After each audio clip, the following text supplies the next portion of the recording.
Welcome to phase 2. This is week 4 to 8.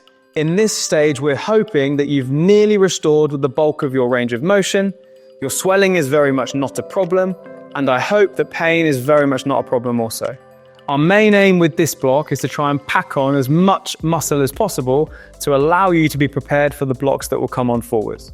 So we very much hope that during 4 to 8, you are now in a gym 3 times a week, you're comfortable performing cardiovascular exercise on a bike, and you can hopefully start to feel like your muscles are working hard again.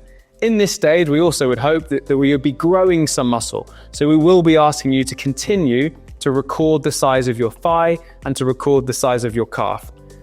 Ideally within this phase, this is where we would love to get our hands on you to do some testing.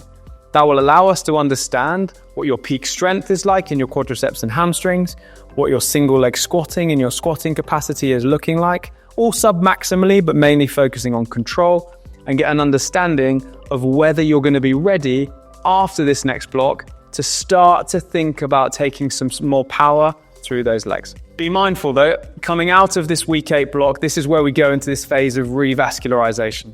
This is where temporarily that ACL is actually a little bit more vulnerable. So between the weeks of about 8 to 10, 8 to 11, it does vary. I need you to be careful. Now what that means, that doesn't mean that you need to suddenly put yourself back in bed for 3 weeks and don't leave.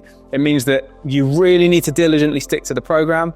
Don't deviate and suddenly think that because you're feeling great, you should start jumping, hopping and skipping around. Your main focus is packing on that muscle with as much control as possible by mitigating any extra loads that could cause a flare-up. Have fun.